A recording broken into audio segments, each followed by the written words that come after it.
उन्होंने 20 वर्ष में सागर के लिए क्या दिया? 70 साल के शासन में 50 साल 60 साल कांग्रेस काबिज रही। उन्होंने सागर के बेरोजगारों के लिए क्या किया? ये बात जो है भाजपा अपनी नकार नहीं सकती। विकास की बात करते हैं कांग्रेसी, शाम को अपने परिवार के साथ एलिवेटेड कॉरिडोर घूमने जाते हैं ये कांग्रेसी। 15 प्रधानमंत्रियों ने इतना कर्ज नहीं किया था।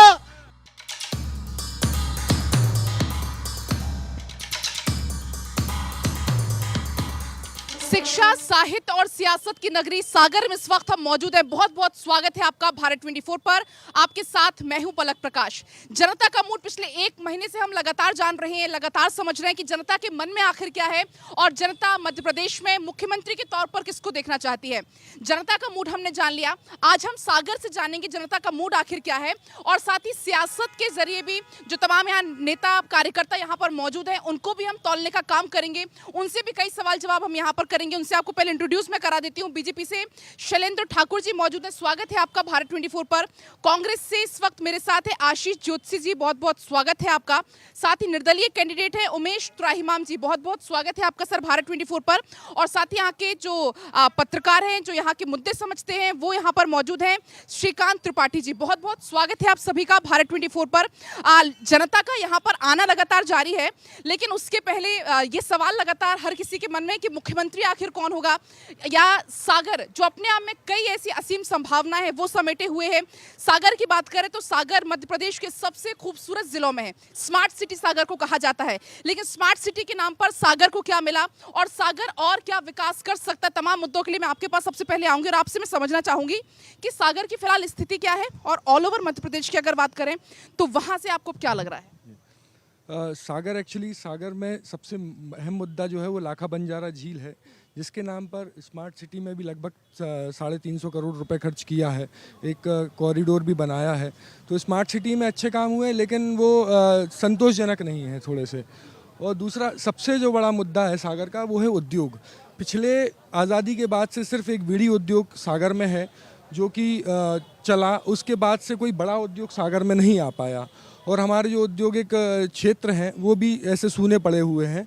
अभी हाल ही में बीना में जो है प्रधानमंत्री जी ने एक पेट्रोकेमिकल यूनिट का उद्घाटन किया, जिसमें 50,000 करोड़ का उन्होंने इन्वेस्टमेंट का प्लान बनाया है।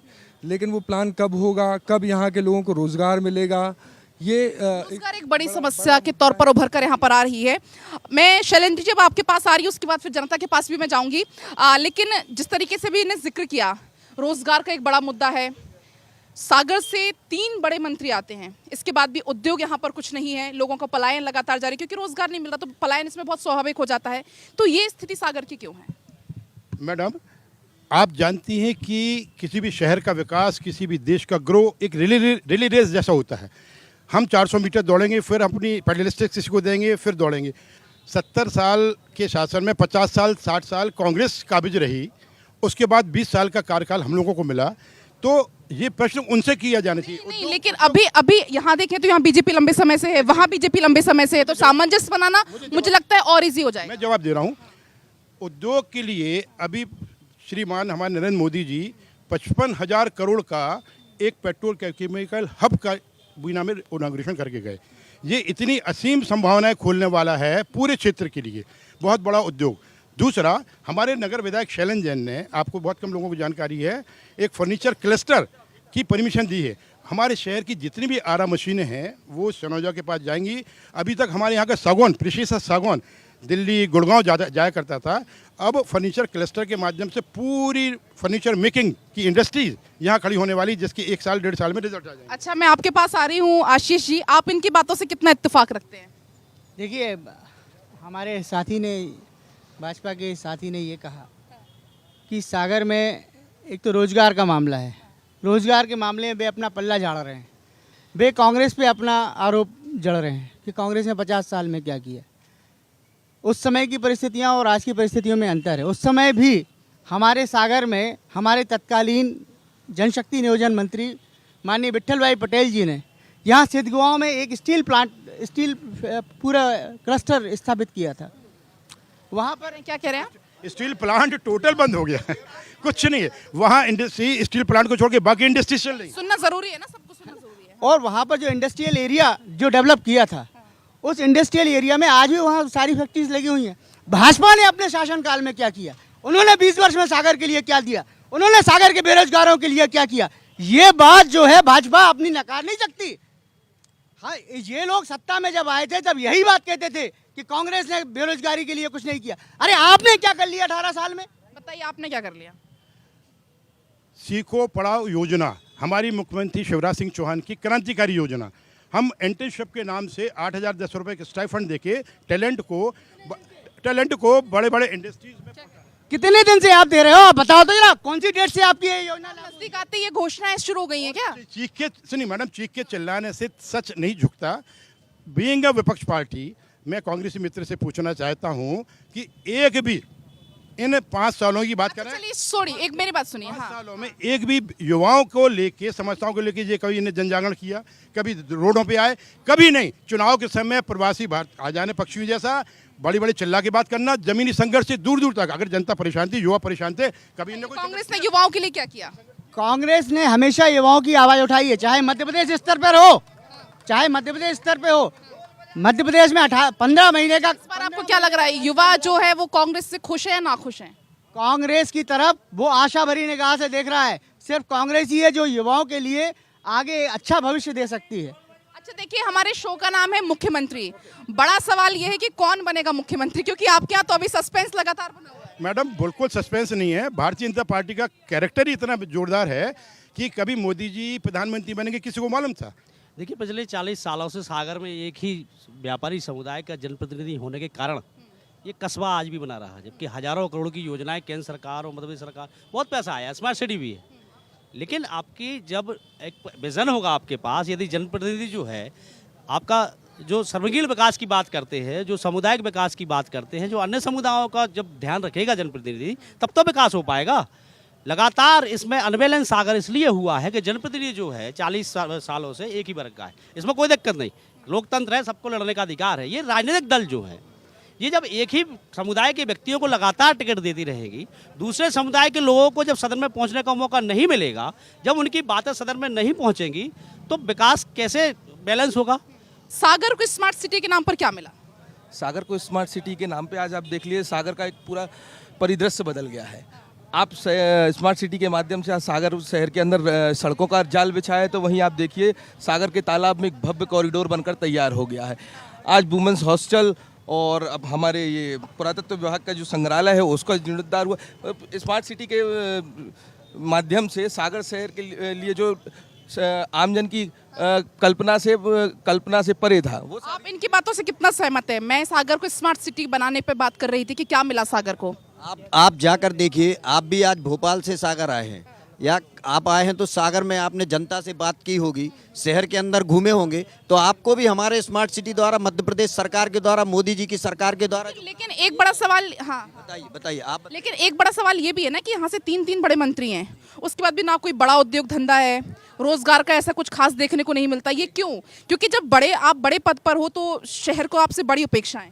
शहर के जो आप कह रहे हैं औद्योगिक किसी इकाई को लगाने के लिए हमें मूलभूत सुविधाओं की आवश्यकता होती है। मूलभूत सुविधाओं की तरफ सागर ने कदम बढ़ा दिया है। हमने स्किल डेवलपमेंट के माध्यम से, हमने मुख्यमंत्री सीखो कमाओ योजना के माध्यम से, हमने विश्वकर्मा योजना के, इतनी अनेकों योजनाएं जिनसे युवाओं को रोजगार देने का हम लगातार प्रयास कर रहे हैं, चाहे केंद्र की सरकार हो चाहे हमारी। ठीक है, आपसे अगर मैं जान लूं, सागर स्मार्ट सिटी के अगर आंकड़ों में हम देखें तो कहां पहुंचा है, उसके पायदान पे कहां पहुंचा है?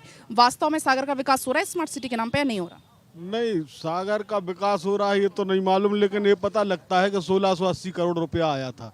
1680 करोड़ रुपया, मुझे ऐसा लगता है कि कोई नया सागर बसाया जाता तो थोड़ा बहुत छोटा रहता और सागर नया बस जाता। लेकिन स्थिति ये है कि ना तालाब की स्थिति सुधरी है और ना रोड की स्थिति सुधरी है, और कोई मतलब ऐसा लगा ये कॉरिडोर बन गया, कॉरिडोर के लोग आके बड़े वाहन कहाँ से निकलेंगे इस बात की कोई चिंता नहीं की।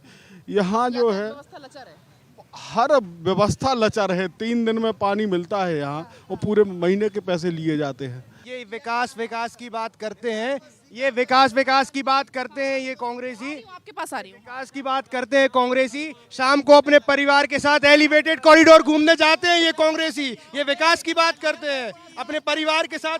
ये तो उनने कहा है कि कॉरिडोर बन गया, ये तो उनने खुद कहा है कि कॉरिडोर बन गया, लेकिन यातायात की व्यवस्था सही नहीं है। देखिए सब नियम कायदे से बनता है। क्या कह रहे हैं, क्या कह रहे हैं? आप इनसे पूछिए, अगर ये आरोप लगा रहे हैं तो आपने 50 साल तक क्या किया? हम विकास लगातार कर रहे हैं, आप सड़कें देख लीजिए। अगर ये एलिवेटेड कॉरिडोर की बात कर रहे हैं, अगर ट्रैफिक व्यवस्था की बात कर रहे हैं, तो ट्रैफिक व्यवस्था को सुधारने के लिए ही हमने एलिवेटेड कॉरिडोर। आपको बताना चाहते हैं कि आप बात कर रहे हैं शौचालय का पैसा कहाँ गया। जब आपको गलत लगता था तो आरटीआई क्यों नहीं लगाई? प्रावधान के तहत आपको जवाब मानने का अधिकार है। सोते रहे 1 मिनट। कमीशन में आप खुद बिके हुए हो, और तो और आपके प्रत्याशी हमारी मर्जी से उतारे जाते हैं। कांग्रेस के प्रत्याशी हमारे मर्जी से उतारे। मैं आ रही हूँ, आपके पास आ रही हूँ, आपके पास आ रही हूँ। क्या कह रहे हैं, क्या कह रहे हैं, बताइए बताइए।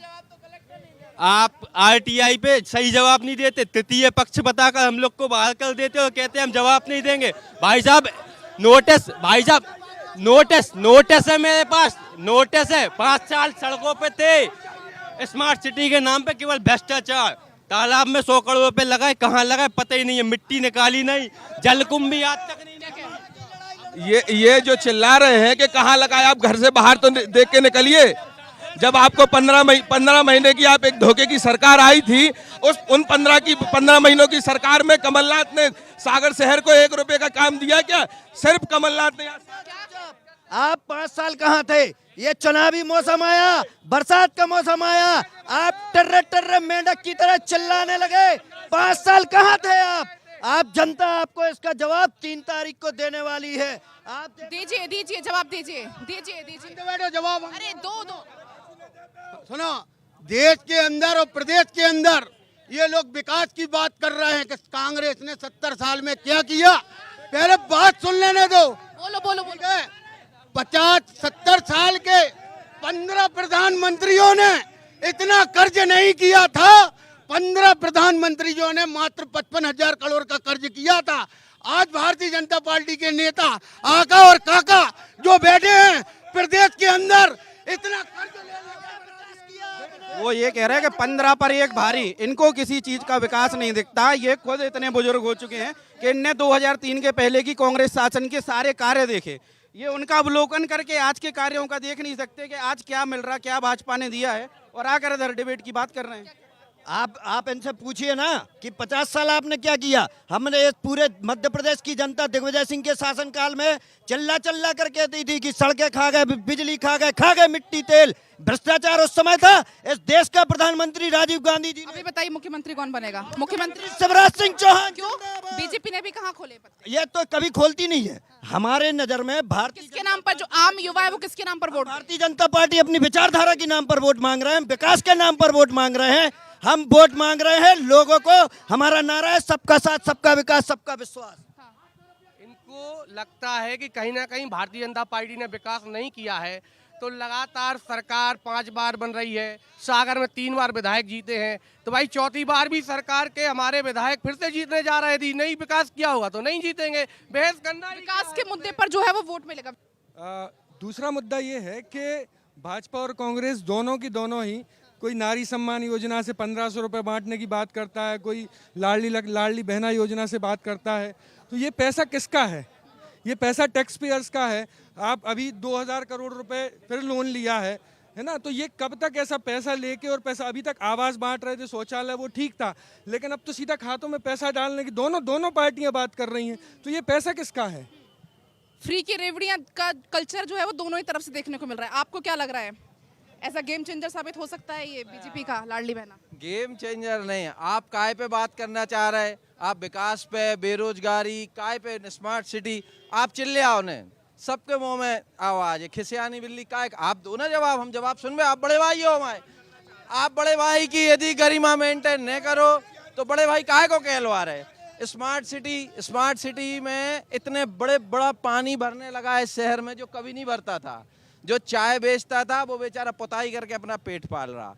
इस स्मार्ट सिटी के तालाब में इतना मिट्टी, इतने बोल्डर भर दिए ट्रक निकालने के लिए, कोई गहरीकरण नहीं हुआ।